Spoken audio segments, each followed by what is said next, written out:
Boa noite, minha Paraíba. Estamos ao vivo para todo o estado em mais uma segunda-feira, trazendo para você mais um debate na noite de hoje.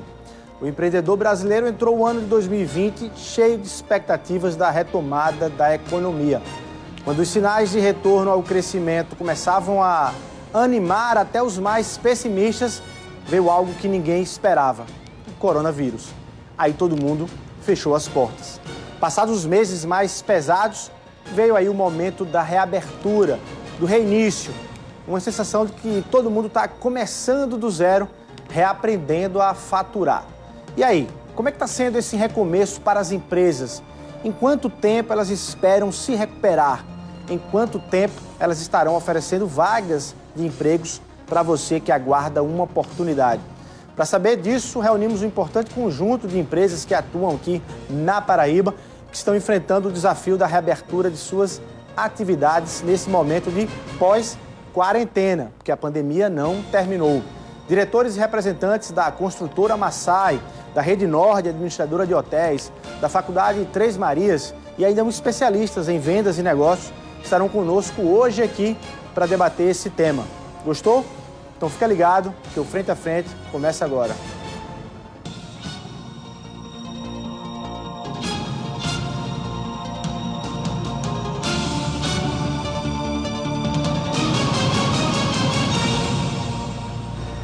Ok, que bom em mais uma segunda-feira estar recebendo você aqui que já elegeu, já escolheu o Frente a Frente como seu programa de entrevistas e debates nas noites de segunda-feira. Você se prepara aí porque hoje você vai participar e acompanhar um debate aqui com um time que a gente conseguiu reunir de empresários, enfim, sobre os desafios da retomada da economia aqui na Paraíba em plena pandemia do coronavírus. Você pode participar, inclusive, dessa nossa conversa pelo Instagram aí, tem um @TV Arapuã, vai lá, deixa seu comentário, suas perguntas. Aqui no final do programa a gente tenta compartilhar com os meus convidados hoje aqui. E quem são esses meus convidados hoje aqui?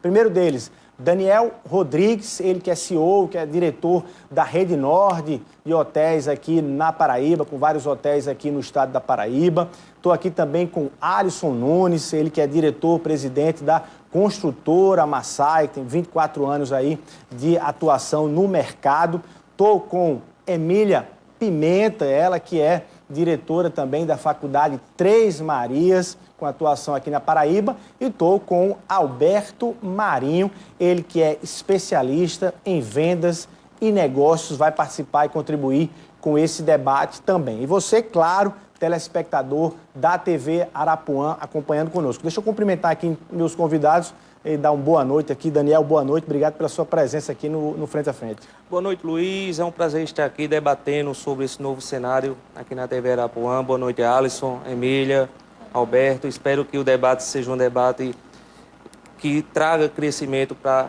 as pessoas que estão agora nos assistindo. Bom demais. Alisson, boa noite, obrigado. Boa noite, Luiz.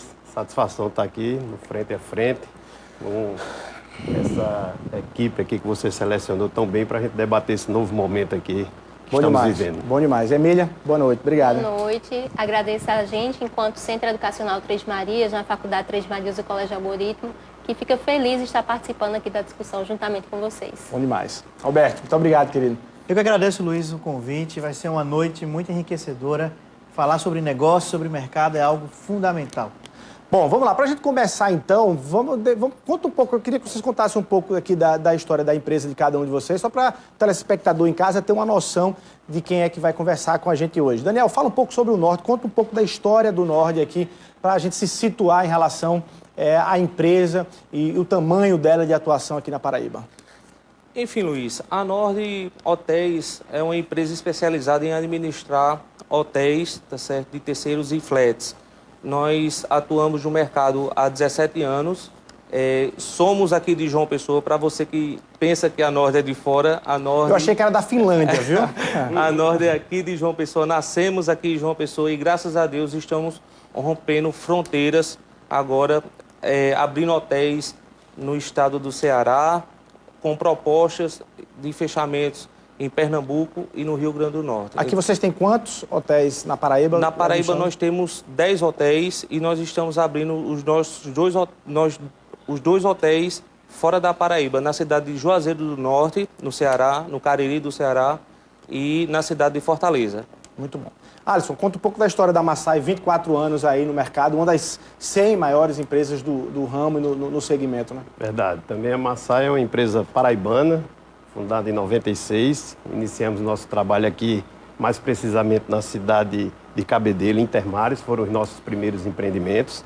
Expandimos em 2003 para o Rio Grande do Norte, Mossoró, né? E depois fomos para Campina Grande, também na Paraíba, né? E estamos hoje, nesse último mês agora, completamos 24 anos, temos a satisfação de estar aí no rol das 100 maiores e melhores empresas do Brasil. E é uma satisfação poder fazer empreendimentos, né, padrão médio-alto, né, atender um público bem exigente, né, do nosso mercado. E estamos aí, firmados no pilar da satisfação do cliente, da pontualidade na entrega e, graças a Deus, vivendo momentos bons, momentos mais e a gente vai conversar desafiadores, sobre isso. Mas estamos aí firmes e fortes no mercado. Bom demais, vamos conversar sobre isso. Emília, Centro Educacional Três Marias, sua faculdade e o colégio também. Fala um pouco pra gente. Exatamente. E aí eu fico feliz de saber que as duas empresas também são paraibanas, porque a faculdade, o Centro Educacional Três Marias, também é paraibana, nascida em João Pessoa. Nós temos aí quase 5 anos de atuação e hoje nós ofertamos a educação presencial de ensino superior, a educação presencial com o Colégio Algoritmo, que inclusive demos início esse ano, justamente no ano da pandemia, então foi bem desafiador para a gente, mas hoje nós já contamos com o crescimento em 6 estados, nós temos 72 polos de educação à distância e temos também a educação presencial na cidade de Guarabira, com a Faculdade ESAP. Então, o Centro Educacional ele contempla a Faculdade ESAP, a Faculdade Três Marias e o Colégio Algoritmo. Que bom estar com as empresas todas aqui da Paraíba e a gente conversando, gerando emprego, produzindo, investindo aqui no nosso estado. Alberto, você tem uma empresa também, uma consultoria, né, em vendas e negócios e ensina esse povo todinho a vender? Exatamente, Luiz. Tem oportunidade, eu sou paraibano, hoje eu represento uma empresa chamada KLA Educação Empresarial. Nós somos a única escola de vendas e negócios aqui na Paraíba. Estamos no mercado há 22 anos, é uma franquia. Estamos em mais de 40 cidades em todo o país e a minha franquia aqui na Paraíba, em 2019, nós ganhamos o prêmio da melhor franquia do Brasil. Aqui atendemos mais de 1.000 empresas, a Rede Nord é nossa cliente, a Massai é nossa cliente. Então, eu fico muito feliz porque a gente tem conseguido impactar, trazendo educação empresarial para um mercado que tem tanta oportunidade. Bom demais, então estamos todos em casa. Vamos começar aqui. Quem quer iniciar dizendo como é que foi a experiência desses meses todos fechados, quando a pandemia disse assim, para tudo, e vocês tiveram que fechar as portas. Quem é que tem aí o testemunho mais dramático para contar? Daniel, quer começar? Eu acredito que é por mim mesmo. a área de turismo, ela foi a primeira a ser afetada e talvez, dependendo de algumas áreas do turismo, que são muitas, você tem hotelaria, você tem receptivo, você tem um aéreo, você tem um agente de viagem, enfim. Eu acredito que quem não esteve preparado até antes da pandemia mesmo, quem não levantou a cabeça durante a pandemia, ele também será o último a se erguer. E a Nord, ela foi diferente. A Nord, ela, assim como todos os hotéis do Brasil e do mundo, aqui precisamente na Paraíba, quando nós começamos em março, nós tivemos que fechar as nossas portas, tá certo?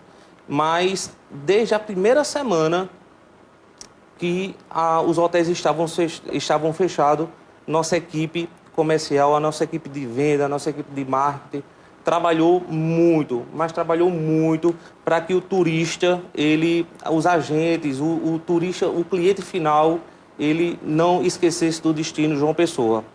Digo a você que o trabalho ele foi intenso, fizemos lives, Alberto deve estar lembrado da live, que foi um projeto de divulgar mais a Paraíba, mostrar o nome do projeto é Paraíba Viva, mostrar para as pessoas, tantas pessoas que queriam estar ali no pôr do sol naquele dia, e não podiam, e nós levamos até ela o pôr do sol com o Jurandir do Sax, Ramon, Schneider tocando ao vivo, e conseguimos arrecadar mais de 3 toneladas de alimentos, onde essas foram distribuídos para os guias, para receptivo, para o motorista de ônibus que faz receptivo. Então, nós fizemos ações... Vocês não pensaram só em vocês? Não pensamos, nós vendemos o destino, o nosso comercial, ele trabalhou muito, era reuniões semanais com as principais operadoras, com agências de viagens, vendendo.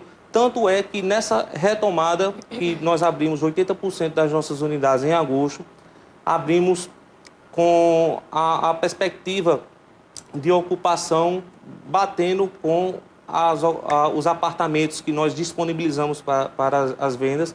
E esse feriado você tem um feriado 100% de ocupação. Então ninguém vende turismo, ninguém vende hospedagem em cima da hora. Então isso é um trabalho que a gente vem fazendo até no meio da pandemia. Então é esse o planejamento da Rede Norte que está funcionando agora. Quando vocês fecharam, quando se fechou tudo, vocês trabalharam para reprogramar aquilo que estava já programado de hospedagem dos clientes e dos turistas? Vocês conseguiram colocar para frente ou vocês foram cancelando? Para que o telespectador tenha noção, vocês chegaram a perder, assim, ter esse prejuízo de perder a hospedagem? Qual é o tamanho dessa perda nesse tempo? Na verdade, Luiz, a medida provisória protegia os hotéis, companhias aéreas, em não reembolsar, e sim remarcar ou reembolsar após 12 meses. Mas a Norte, ela não viu o lado financeiro, ela viu o lado que ela precisava trazer o turista. Então, não é um simples reembolso de 3 diárias que me satisfazer. Para mim isso não importa, para nós não importa. O que importa é que o turismo venha a João Pessoa, porque nós temos 60% de quem visita João Pessoa retorna. Então, nós não queríamos quebrar essa estatística. Então, foi pouquíssimos reembolsos, mas nós conseguimos 99% remarcar. Alisson, diferentemente dos hotéis, a construção parou menos, né? Teve menos períodos de suspensão completa, ou não? Com certeza. A construção civil, ela parou num total aí de 30 dias. Né? Desses 5 meses todos. Num primeiro momento, a nossa preocupação maior foi estruturar a administração para um home office, poder remodelar a forma de como divulgar os produtos e como apresentar os nossos produtos e reorganizar como fazer a visitação, né, para apresentar, né, os empreendimentos. Então, a gente teve que ir muito para o lado virtual, né, para apresentar através do site, remodelar site, apresentação virtual, contactar o cliente, estar mais junto do nosso cliente, numa modelagem até de entender qual estava sendo as necessidades dele naquele momento. Então, essa foi a primeira mudança que a gente fez, foi na administração. E depois a gente ficou, como todo empresário, naquela incerteza. Será que vai parar? Será que vai travar tudo? Como é que vão ficar? Quanto tempo? E aí nós começamos a nos adaptar, né, nos empreendimentos, nas obras, a atender às exigências sanitárias, né? E assim, como a construção civil é possível você fazer ajustes, né? E assim... De prazo? Não, até nas próprias equipes, né? No posicionamento do trabalho, no local, separar mais as pessoas, né? Poder organizar o horário de almoço, né? Fazer com que as equipes elas pudessem se ajustar e não parar a obra, mas mantendo a segurança. Então, foi o que a gente foi adaptando. O setor demitiu pessoas. O setor como um todo acabou paralisando algumas atividades e teve que afastar alguns trabalhadores, ou não? Porque dependendo do público-alvo de cada empresa, realmente algumas empresas tiveram que reduzir, né? Tiveram que enxugar a máquina para poder se manter no mercado. A gente procurou segurar ao máximo, utilizando alguns benefícios do governo com relação à troca de feriados, a troca a antecipação de férias, para tentar manter ao máximo a empregabilidade. Emília, bateu desespero em algum momento por parte da faculdade, assim, enfim, quando viu, parou tudo e vocês, enfim, qual foi a experiência de vocês nesse sentido? Porque no caso da educação ainda não voltou, né? Então, diferentemente dos setores que paralisaram de verdade, nós precisamos nos reinventar, não é? Então, da noite para o dia, o professor precisou virar um youtuber, né? Então, ele precisou montar em sua casa, juntamente com a instituição, todo um aparato para que o nosso aluno ele não passasse sequer um dia sem aula. E assim foi feito. Numa segunda-feira, a gente teve aula presencial, nós entramos em sala, combinamos com os alunos, nós não optamos pelas férias, juntamente com eles também. E dessa forma, no outro dia, o aluno já tinha aula ao vivo. Certo? Então, assim, foi algo que até a gente, quando lembra, diz, poxa, como a gente realmente conseguiu, não é? Porque, de fato, assim, apesar de termos a educação à distância, não é? Também, mas é diferente, porque esse não é o modelo de educação à distância, esse é o modelo de educação remota, onde o professor ele está ao vivo, no mesmo horário de aula, ministrando o conteúdo da mesma forma como se estivesse presencial. Né? Sendo que o aluno está na casa dele, o professor está na dinâmica dele e os nossos funcionários, assim como eu também, de home office, assim como o exemplo dos nossos colegas.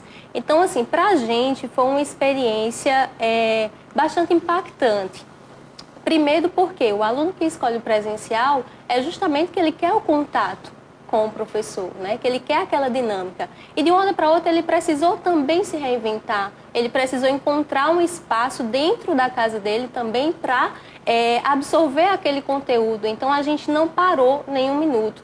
Todas as avaliações, todas as aulas, os eventos, nós conseguimos realizar todos na modalidade remota. Né? Então a gente contou aí com um grupo de professores, coordenadores, colaboradores, que com muito afinco fizeram com que no encerramento do semestre nós tivéssemos um ápice, assim, uma realização diante de tanto contexto difícil que a gente viveu. A gente teve uma resposta super positiva dos nossos alunos na assistência que nós demos, mas estão todos ansiosos para querer retornar. Né? Então, e é essa a nossa ansiedade também e a nossa expectativa de retornar aí a qualquer momento, de acordo com a autorização dos órgãos competentes. Aí eu vou querer saber de vocês se vocês acharam que os órgãos competentes demoraram para fazer as devidas reaberturas dos segmentos. Mas, Alberto, o que você dizia para esses empresários todos que chegam no meio da pandemia, que disseram assim, rapaz, eu estou completamente com minhas atividades encerradas aqui, suspensas. Tinha alguma palavra que conseguisse confortar alguém ou orientar alguém? Luiz, em 1980, um maluco chamado Renato Russo escreveu uma música chamada Índios. E nessa música tem um trecho que diz assim, o futuro não é mais como era antigamente. Dia 18 de março de 2020, vários clientes nossos entraram em contato dizendo, Alberto, o que é que eu faço? Alberto, eu demito, eu dou uma pausa no contrato, Alberto, eu abro o delivery, Alberto, o que é que eu faço? Luiz, de um modo geral, a gente pôde perceber que, efetivamente, as empresas precisam de gestão. A Rede Nord, eu tenho a oportunidade de acompanhar desde 2014 e está passando por desafio? Tá. Mas o desafio, ele torna mais prazeroso, digamos assim, quando existe uma gestão. E o que eu posso falar para quem está nos assistindo agora é que, efetivamente, a palavra é gestão e a palavra estratégia está em alta hoje. É como se nós estivéssemos jogando, Luiz, um jogo de tabuleiro. E em março, esse jogo de tabuleiro caiu as peças, o jogo virou. Precisamos rever a nossa operação, estruturar efetivamente os nossos custos. Tem empresas que estavam inchadas. E efetivamente, quando o cliente parou de comprar, quando o mercado travou, e aqui na Paraíba foi um impacto para muitos, aquela grande incerteza de como seria a tempestade. Então, efetivamente, hoje, mais do que nunca, precisamos ter uma boa gestão e priorizar, Luiz, um fator chamado liderança. É isso que nós devemos buscar. Vamos mergulhar nisso aí. Demorou muito, as autoridades demoraram muito na visão de vocês, aí não só no segmento de vocês, mas nos outros segmentos que acabam gerando também, enfim, economia para alguém querer comprar um imóvel, né, para alguém poder, enfim. Vocês acham que demorou? As autoridades demoraram, aqui na Paraíba especificamente, a fazer o processo de reabertura, de flexibilização? Luiz, quando eu posso falar pelo turismo, não é? Hoje, as principais operadoras, elas estão muito seguras nos seus protocolos. Então, primeiro, ela analisou muito bem os hotéis que ela estava ofertando para os seus clientes. Então, vamos falar em protocolos. Nós, da Rede Nord, nós saímos bem à frente nos nossos protocolos, não esperamos para o governo, certo? Nós saímos à frente junto com os nossos fornecedores de material de limpeza. Enfim, criamos o nosso selo Nord, e Alberto é testemunha disso. Nos adaptamos ao selo do Ministério do Turismo, tá certo? Mas fomos nos preparando, fomos vendendo, fomos fazendo o nosso trabalho de RH com os nossos funcionários, mas o que faltou? Faltou você reabrir os restaurantes. O turista ele não viaja, seja corporativo, seja de lazer, eventos, bem pior, não é, Alberto? Mas o turista ele não vem se ele não tem um restaurante, se ele não tem um bar. O turista ele não vem se ele não tem a praia. E a praia, há 2 semanas, foram abertas, onde você tinha todas as capitais aberta, e aí você tinha operadoras que não vou citar o nome aqui. Poxa, porque Natal já abriu, porque Recife já abriu e vocês ainda não abriram, como é que nós podemos vender? Então, eu acho que o poder público, ele pecou um pouco nessa análise. Enquanto ele abria outros segmentos, ele fechava a praia, no ar livre, não é? Sol tremendo. E aí eu acredito que ele pecou para o turismo, tá certo? Ele pecou nesse aspecto. Em segurar um pouco mais, né? Alguém mais? Porque eu já quero perguntar a vocês. Quer falar, Alberto? De um modo geral, a percepção do empresário, e isso é muito comum em vários segmentos, é que eu posso conseguir algo controlado da minha equipe, uma melhor estrutura? Posso. Mas eu não preciso ficar efetivamente em casa. Então, na minha opinião, e conversando com vários clientes, Luiz, deveríamos sim ter antecipado um pouco a abertura do mercado, possibilitando assim a economia fluir, dar mais oxigênio para a própria economia. Com os cuidados. Exatamente. Mas aí eu pergunto, com a reabertura agora, vocês estão conseguindo vislumbrar algum retorno com as limitações todas? Limitações que eu digo de capacidade mesmo, e aí talvez isso não pegue muito na educação, mas pegue também, talvez alguém queira ter parado de fazer o curso, na questão da construção, na questão dos hotéis. Vocês sentiram que essa limitação da capacidade de clientes está dificultando do ponto de vista de gerir os negócios, até com o faturamento? No caso da construção civil, nós sentimos num primeiro momento, né, porque o pavor e a preocupação e a certeza foi tão grande que os condomínios, os empreendimentos proibiram visitação. Então, o corretor ele não tinha como apresentar um produto pronto. Então, você conseguia apresentar um produto, um lançamento ou um projeto, né, virtualmente, mas o pronto não. Que então, é a forma mais fácil de atrair, de conquistar uma compra, né? Exatamente. Então, por isso que nós tivemos que fazer, remodelar essa forma de apresentar. Então, a gente começou a fazer a apresentação de forma virtual. Então, só o nosso corretor podia entrar no empreendimento e o cliente ele ia visualizando o apartamento, as áreas comuns de forma virtual. Então, a gente começou a quebrar esse entrave que começou a existir na comercialização. Mas para a gente foi mais nesse primeiro momento. Hoje a coisa já está mais tranquila, as pessoas já estão entendendo que na realidade o que gera segurança é o uso dos EPIs, né? É o uso do álcool, é o uso da máscara, é o distanciamento, é a programação de visita e por aí vai. Como também na execução da obra. Então a gente fez criou também um protocolo para gerar segurança para o nosso colaborador, tanto na questão dos acessos, nos horários de almoço, no distanciamento do trabalho, na reprogramação da execução da obra.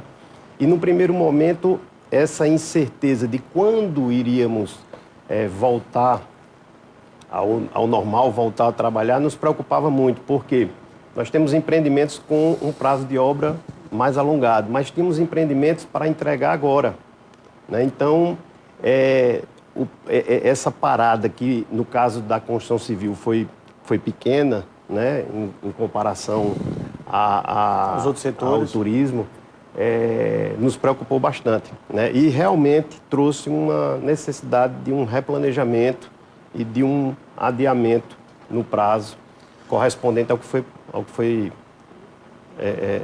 paralisado. Agora, qual a sensação de vocês em relação a esse retorno? As pessoas estão querendo gastar, estão querendo comprar. Daniel já começou o programa com uma boa notícia, dizendo que o 7 de setembro está com 100% de ocupação, é isso, Daniel? E aí, Alberto, você pode falar, inclusive, de outros empresários, de outros segmentos também. As pessoas estão voltando, querendo gastar e querendo consumir ou não? Que clientes vocês estão pegando agora? E o que é que os empresários estão lhe dizendo também? Eu quero ouvir vocês também sobre isso. Luiz, de um modo geral, o cliente ele parou de comprar naquele primeiro momento, que era a incerteza, a preocupação, o que vai ser? Mas a gente acompanha... O camarada não sabe nem se ia sobreviver, Exatamente. Né? Mas o pequeno varejo, ele teve um impacto? Teve. Mas a gente percebe o varejo de eletros, o varejo de informática, esse vendeu e vendeu muito. Por exemplo, falta webcam no mercado. Faltam alguns equipamentos periféricos no mercado de informática. Um outro segmento que vendeu muito, a venda por aplicativo, a própria alimentação. O fato das pessoas, Luiz, estarem mais em casa, possibilitou o cliente olhar para casa e dizer, pô, eu tenho que trocar meu sofá, eu vou comprar uma televisão nova, eu tenho que melhorar a minha internet. A venda de supermercados e hipermercados cresceu 6% em relação ao mesmo período do ano passado. Então, quem nos assiste teve aquele fantasma do parou tudo, mas eu preciso orientar os empresários a reestruturar os canais de vendas. Porque o mercado está aí. O dinheiro ele não sumiu, Luiz. O dinheiro ele simplesmente encontrou um novo meio de circular. Nós temos algumas imobiliárias que relatam para a gente venda de empreendimentos de alto padrão para o mercado europeu. Enquanto o dólar e o euro... Agora, exato. O mercado europeu está comprando muito da Paraíba. Uma compra de alto padrão. Então, outros segmentos, como lanchonetes, restaurantes, que conseguiram se adaptar para a venda via delivery. Mas é algo, Luiz, que nós temos que compreender que não é do dia para a noite. Não dá para fazermos castelos de areia. Óbvio, empresas tiveram um impacto negativo, tiveram. Calçados, moda, sofreram, estão ainda sofrendo. Mas o mercado, as perspectivas são boas. O PIB, por mais que fosse um desafio, ele vai crescer mais que o da Argentina. Mais que o... Sim, tem uma previsão muito ruim, né, de negativo, e aí ele diminuiu essa negatividade. Comparado a... O que você está dizendo, traduzindo, é dizendo o seguinte, olha, o povo está aí com vontade de fazer a compra, basta que os empreendimentos possam saber acionar esse gatilho. Exatamente, Luiz. Uma grande reflexão que vale a pena o nosso telespectador fazer é: o cliente está me comprando ou eu estou vendendo? É uma reflexão que vale a pena o empresário fazer. Vocês concordam com... O setor educacional, ele tem uma peculiaridade, né? Então, no primeiro momento, a gente também sentiu, porque as pessoas começaram a ficar desempregadas e depois deu instabilidade. E agora, para o segundo semestre, porque o contrato da educação no ensino superior é semestral, a gente já sentiu esse impacto de forma maior.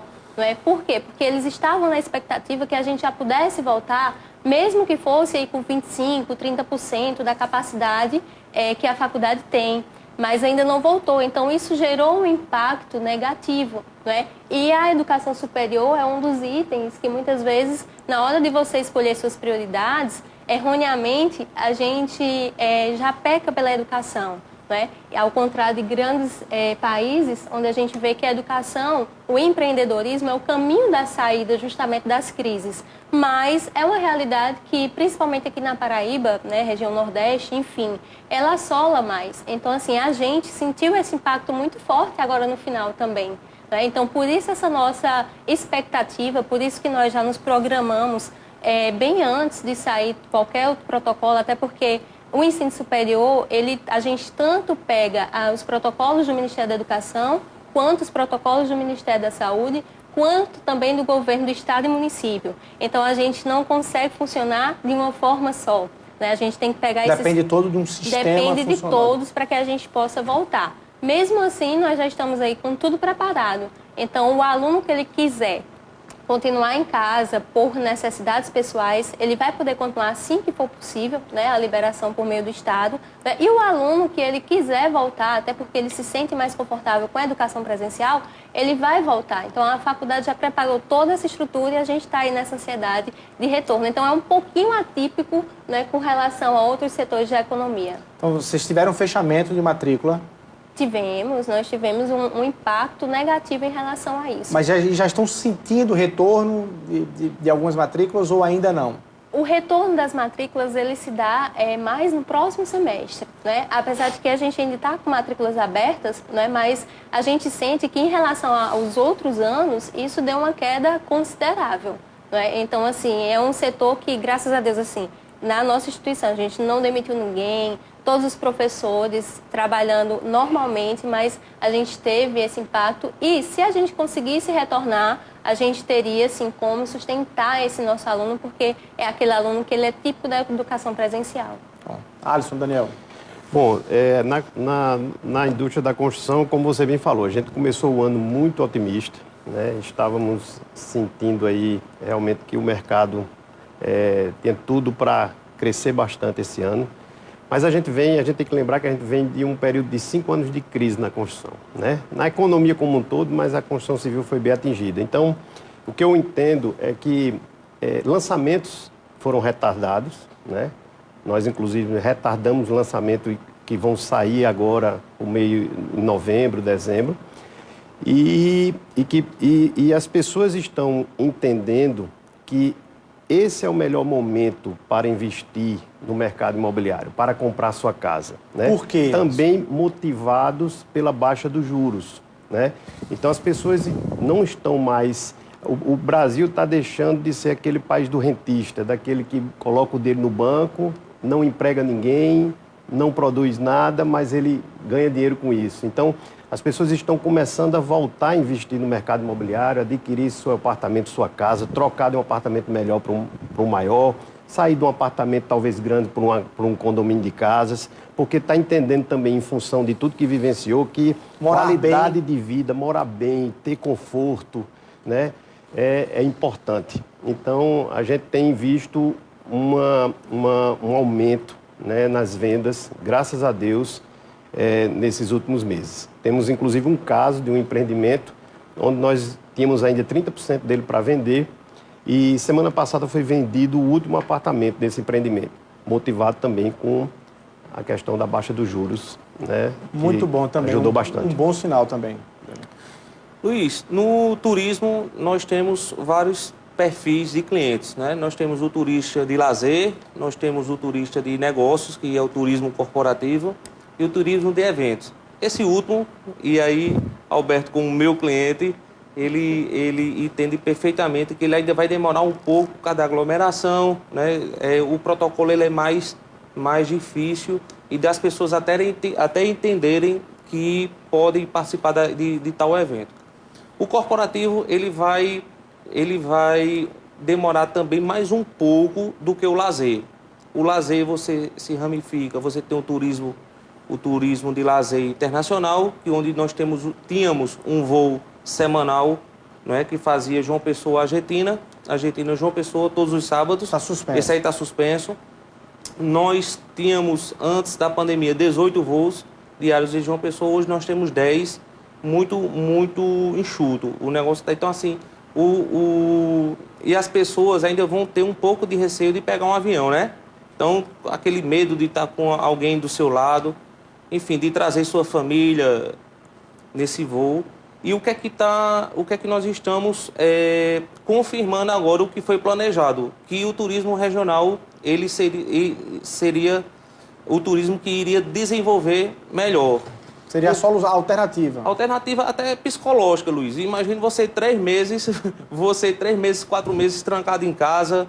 É muito estressante você com sua família, você que tem um filho que está em casa durante esses 4 meses, você está apreensivo com o que vai acontecer com o mercado. Então, isso trouxe que a família ele pegasse o seu carro, viesse de Recife, de Natal, de Campina Grande, do sertão da Paraíba, e aí o que nós planejamos, o que nós estudamos é o que está acontecendo. Aliás, o governo do estado, por meio da PBTU, está fazendo uma campanha interessante, que é você já está no seu destino, né? Final de semana estamos com ocupação, não digo como de 7 de setembro, que você tem 100%, mas você tem uma ocupação muito boa em relação à semana que o turismo corporativo é o que prevalece. E aí, quando você vê uma CVC que hospeda 7 dias, que começou a embarcar agora, tudo vai gradativamente voltando ao normal. Se o turismo de João Pessoa ele precisava de mais incentivos, agora vai precisar mais ainda.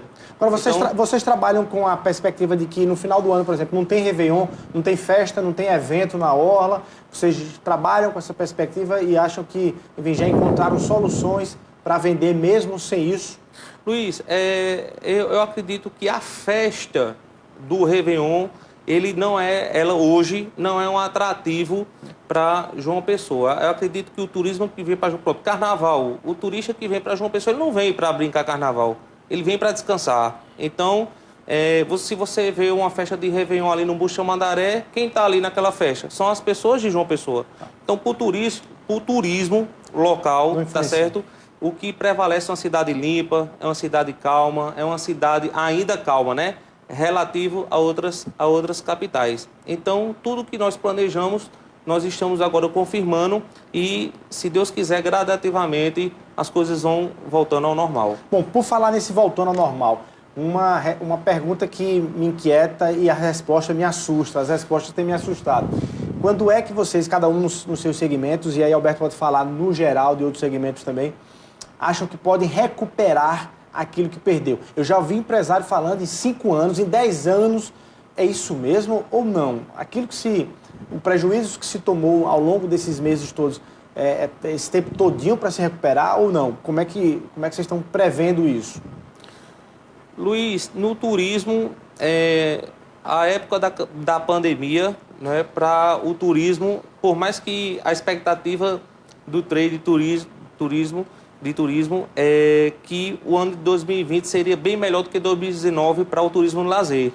É um ano que vocês entraram com essa expectativa? Um ano de muitos feriadões. Muitos. Se você prestar atenção no calendário... Aí ficou um feriado de 5 meses. E aí, o que é que acontece? Mas na normalidade, a nossa baixa é pós-carnaval. Então, você tem uma baixa em João Pessoa, geralmente, pós-carnaval, que entra março, abril, maio e junho. São os 4 meses de baixa natural aqui na hotelaria. Não digo que impactou em muito, porque você teve demissões inesperadas, você teve quebra de contratos inesperados, você teve que, para algumas empresas que não cuidaram na manutenção comercial, se prejudicou, tá vendo? Não vou dizer que é mil maravilhas, mas na naturalidade a baixa caiu mesmo no período da pandemia. E para o turismo, a gente acha, as análises do setor, que 1 ano e meio nós estamos aí recuperando, não é? Recuperando, e tem muita coisa boa. 2022, 2023, tem expectativas, Alberto, enormes para o turismo de João Pessoa. Que bom. Pelo que a Alisson está falando, a Amaçá em dezembro está recuperada. Já recuperou o prejuízo todo, né? Não, trabalhando com a expectativa de que a vacina chegue aí no final do ano, a gente acredita que meio do ano de 2021 as coisas para a construção civil voltam. Que bom. Ao que nós temos como expectativa para esse ano. Melhores notícias da noite.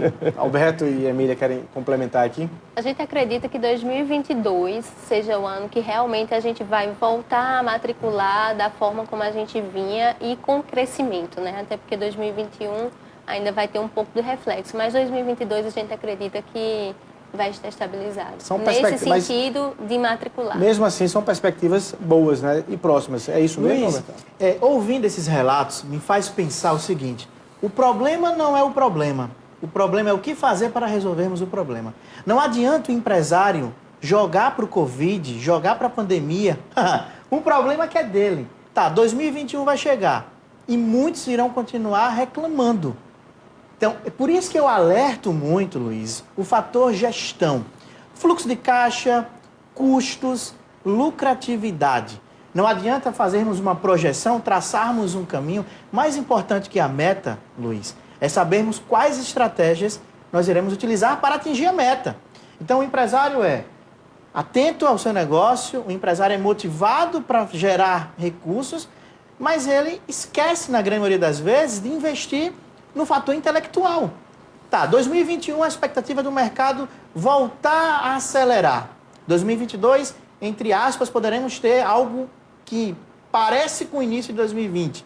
Mas efetivamente, Luiz, se nós não entendermos que precisamos implantar agora uma cultura de trabalho em equipe, uma cultura de melhorar os nossos canais de vendas, a nossa abordagem do cliente em 2021, Luiz, 2022, continuaremos chorando. Então, o empresário ele precisa ter essa percepção. O bom da pandemia, e eu achei isso maravilhoso como consultor, por quê? Muitos negócios fecharam, não foi porque o mercado parou, é porque ele já estava fechado há muito tempo. O corona... Só estava esperando um coronavírus. Exato. O corona assumiu a culpa de muita falha de gestão. Importante o que você está dizendo. Eu Aliás, corroboro duro. com a opinião do colega quando fala na questão da atenção ao cliente. E nós tivemos um resultado super positivo nesse acompanhamento próximo com o aluno. Foi extremamente assim, importante para o nosso processo de continuidade, mesmo nesse modelo remoto. Muito bem, vamos falar, Alberto. É porque o cliente ele é um organismo vivo. Na verdade, muitos falam, Luiz, que o cliente é o rei da empresa. Eu particularmente discordo. Porque um rei pode ser morto, assassinado, substituído. Na minha opinião, o cliente ele é o oxigênio do negócio. Sem o cliente, a gente não vive. Sem oxigênio, a gente não respira. Está morto. Então, o foco no cliente é hoje fundamental. É entender o que ele quer, por que é que ele quer e por que é que ele vai me comprar e não comprar do concorrente. Essas perguntas são transformadoras. Bom demais. Vamos falar sobre inovações, então. Vamos falar de futuro. A gente vai rapidinho para o intervalo comercial. Um minutinho a gente está de volta batendo esse papo sobre a retomada da economia, os desafios desse processo de reabertura aqui na economia da Paraíba. Rapidinho, a gente está de volta.